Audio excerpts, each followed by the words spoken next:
Hello, this is a free call from Gypsy Blanchard.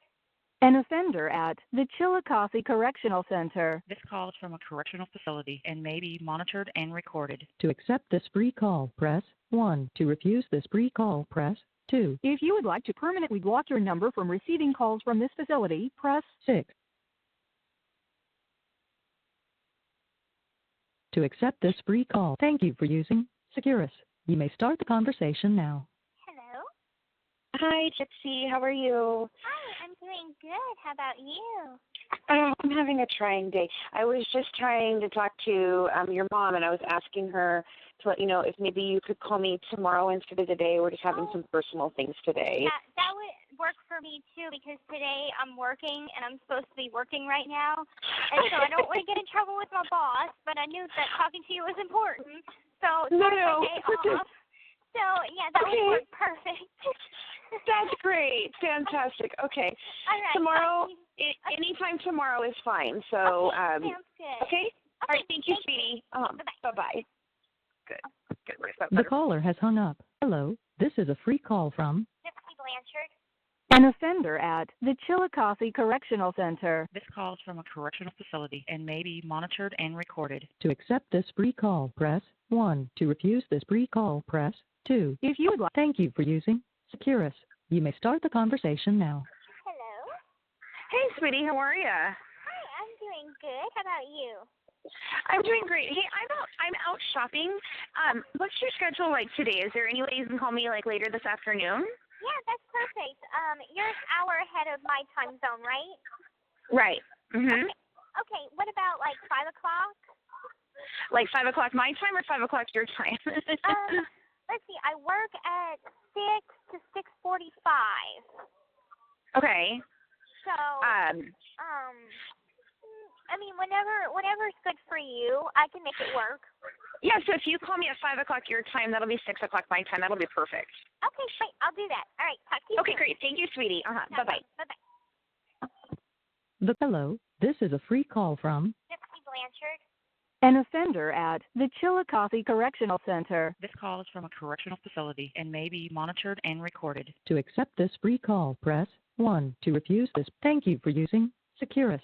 You may start the conversation now. Hello. Hi. Is this a better time? It is. I'm still driving home, but that's okay. We can talk while I'm driving home. It's no problem. Okay, good. So, what's going on?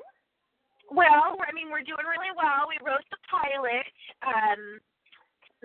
episode, and it's been pretty well received by the people we've shown it to, and your mom really liked it. She read me a little bit of it, and I really, really liked it. Oh, I'm glad. Yeah. And so we've done that, and we're working on showing it around right now to a couple of executives and different people that can help us get that made. But now what we're working on is more, so the pilot focused really more on Dee Dee and her early life, like how she was when she was young and getting into her teen years and meeting your dad and having you. And that's about as far as it went. It got to you being born, and the first thing that she said was wrong with you was the breathing. So that was as far as we got. So now episodes 2 through 8, is really starting to go into what your life was like and how you guys lived together, So we need to start talking about different things that we have questions about so that we have some more understanding of how all of that went down. And if you don't know something, it's okay. Just let me know so that way I can, research it more and see if I can find out a better question to ask you. So. Yeah, that's perfectly fine. Because I was talking with Mom on the phone, and we were just talking, and we talk about a lot of different stuff.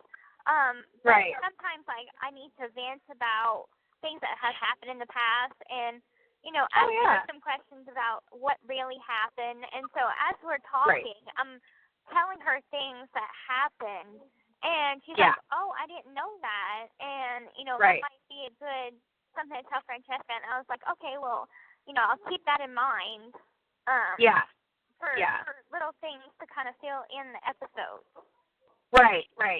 So this next episode is basically taking you all the way up to the motorcycle accident and putting you in the wheelchair.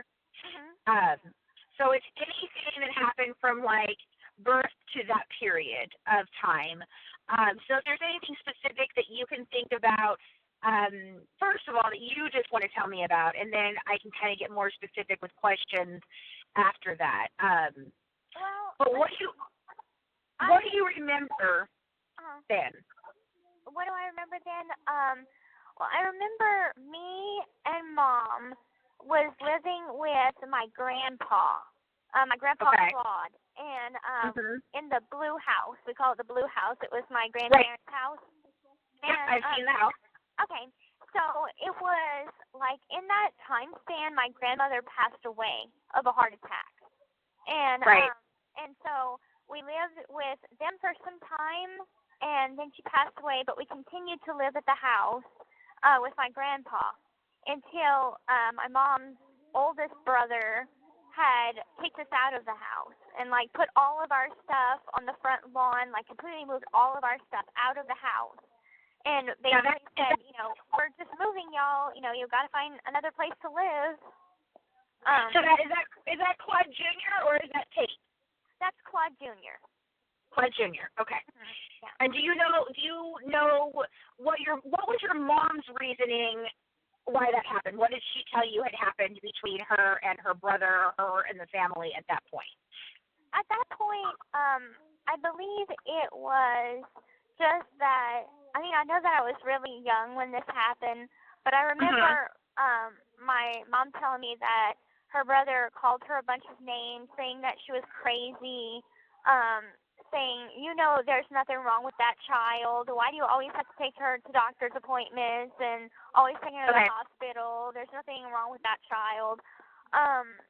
And, you know, my mom, according to her, she took all of the words that he said that was maybe hurtful to her and just looked at him and told him, you know what, brother, I still love you.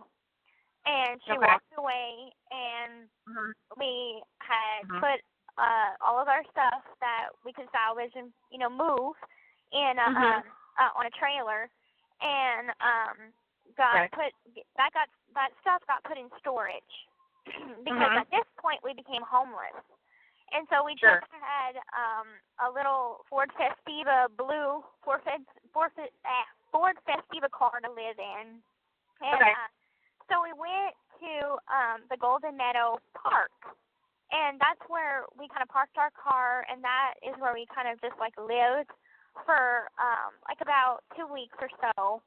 And then my mom had enough money to buy, like, a little Boudreaux's condos. It was just a room at, like, this extended stay motel in Golden Meadow. And we stayed there for about a week. And then my mom, as a side job, because she didn't really work, she was a stay-at-home mom. And so she did odd jobs like restoring old photographs on the computer. So she would do like retouching old photos. She could crop people in and out. Well, anyway, a lady that she did a job for, her husband had heard about us, you know, living in the park. And so he came, and they're an elderly couple, and he's like, why don't y'all come stay with us for some time? And so we moved in with them. And what are do you know what their names are? Yeah, Joyce and Vernon Leday. Joyce and Vernon Leday, Yeah. Now Granny passed away, because I called her Granny. They were the sweetest little couple, and I got close to them. I called them Granny and Paul, and and I mean, like, we stayed with them for, I'd say, about a year. And how old were you when all of this happened? So how old were you when you left your grandpa's house and went to this place? I want to say 6. Okay, but you weren't in a wheelchair yet, right? No, I was not in a wheelchair yet. Okay. No. You're about 6 at this time. Okay, 5 or 6. Okay. Yeah. And then after that year, my mom started acting real strange and becoming more protective of me for some reason. And Granny, I guess she was off her medication, but we were asked to leave. Now, come to find out, this is what really happened. Joyce's daughter caught my mom looking in Joyce's purse, in Granny's purse, at her credit cards. Okay, so this is Mike Kelly's mom. Yes. Okay. So Adrian and Mike Kelly's mom. Okay. Yes. Okay. Yes. And so I believe it was Aunt Adrian that we were asked to leave. And at this point, like, I wasn't in the room when we were asked to leave. All I remember is us packing our stuff and going live somewhere else. And at this point, we had went to the Golden Meadow Project, so the low-income housing. And I remember we moved around a lot that year. Okay. From, like, I think it was after the Golden Meadow Project, we went to possibly the Thibodeau Project. So I'm going to have to ask Mom about that, if she can remember exactly what projects we were living in what time. Sure. But, yeah. Okay. And so this was all before you got in the wheelchair. So then, so do you go back? So were you living at your grandfather's again when the motorcycle accident happened, or were you just visiting that day? I believe I was just visiting. Okay. So so Emma has passed away. Your grandmother has passed away. So was Miss Laura part of the family at this point, or was she still not part of the family?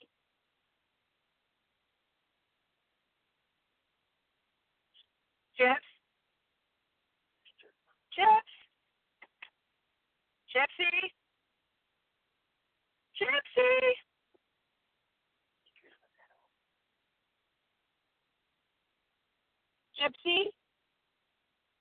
Gypsy?